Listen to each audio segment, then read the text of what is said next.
Hi everyone, Agustin here of Wigs Philippines, the original. Again, my name is Agustin. I am the wig maker here at Wigs Philippines, the original. Diba pa ulit-ulit tayo, Wigs Philippines, the original Agustin. So, if you wanted to have a fully customized human hair wig, dito. My studio is located here in North Caloocan, Barangay 177 to be exact. And if you're interested ka mag-inquire, you can definitely visit us or message us rather. Message us and we will send you the full details of our studio. By appointment lamang tayo because I make sure na one client at a time lang para to make sure na makukuha ko yung gusto ninyo mapagawa. And also, for privacy din. So I'm going to give you a demo of this wig. Alright, so this one is fully custom, even the color, even the size. So this one is for Miss Mia. Alright, so this is what the inside cap construction looks like. So ito yung ating cap. This one is in the cheaper version because if yung parting nyo, hindi nyo pinapalitan, no need to get free parting. Like, yeah, this one is in fixed parting and I don't think there's something wrong with it. It's just that, tama lang, you'll save money and it's more practical. Alright, so let's try it on. So as you could see, meron tayong, or should I say, wala akong suot na wig cap. So, full-on wig lamang ito.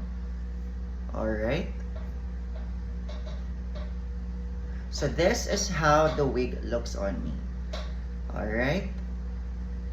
So this one is a fully custom sized. May excess lace pa yan. No? Nag-hide lang siya. So, nagbi-blend in lang yung color ng lace sa akin.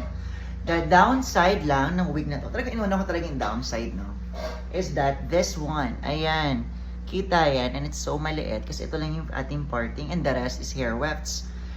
But of course, it's very easy. You just need to do it like that and it's gonna be hidden na. Especially if mag-add tayo ng side bangs or any layers to this one, hindi na yan makikita. So, again, this one is in the practical side na fixed parting.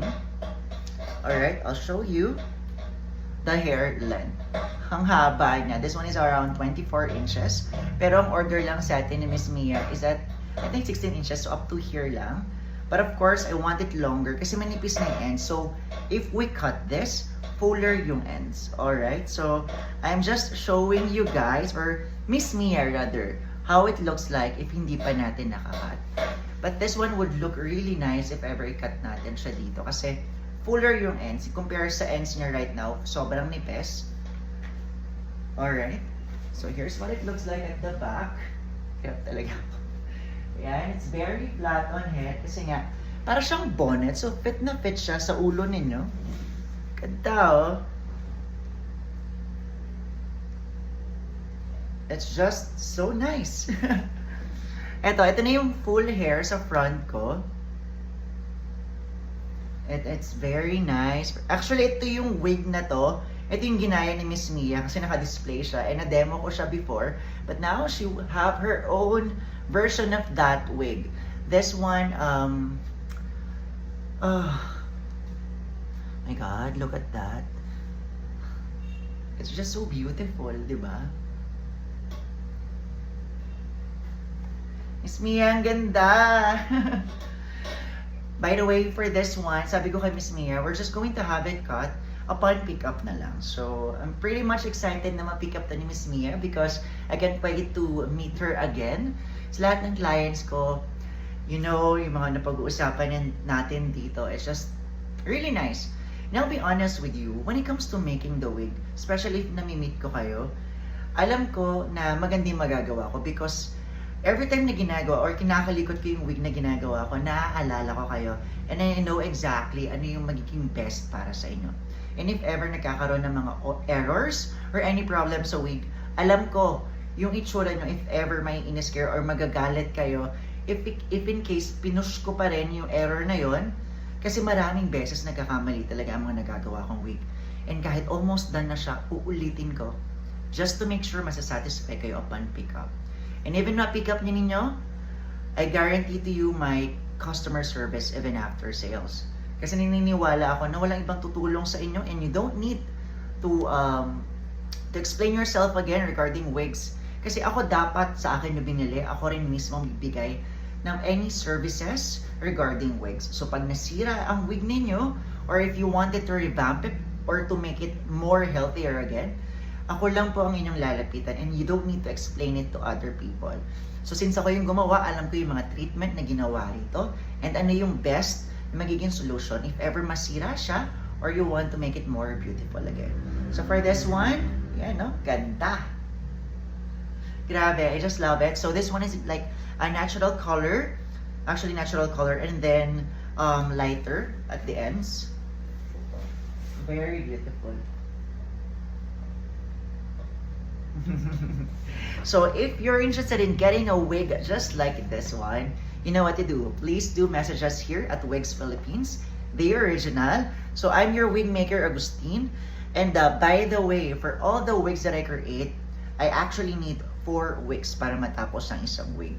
And if ever pumunta kayo rito, I can guarantee to you na mapag-uusapan natin mabuti. Ano yung magiging best hair para sa inyo? We can talk about the style, yung kapal, yung color, yung haba, and of course, kung sumabay ng free parting or kung ano pa man. But majority of the time, upon pick up, dun natin siya ginugupitan. Kasi, ito, for a content like this one, syempre, I have to make contents para malaman ng ibang tao yung mga nagagawa kong wig.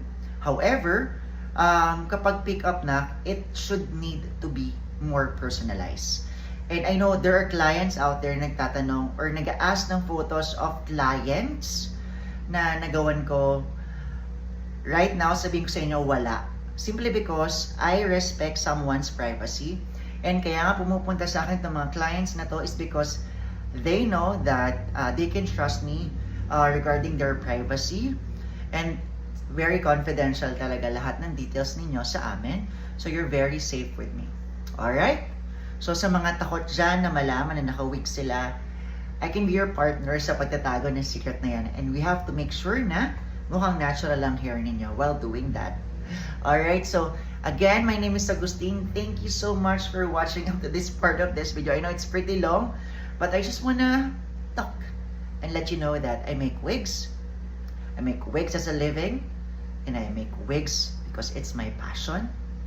And recently, I found it that it's my purpose. So I'll meet you soon, and have a wonderful day. Bye!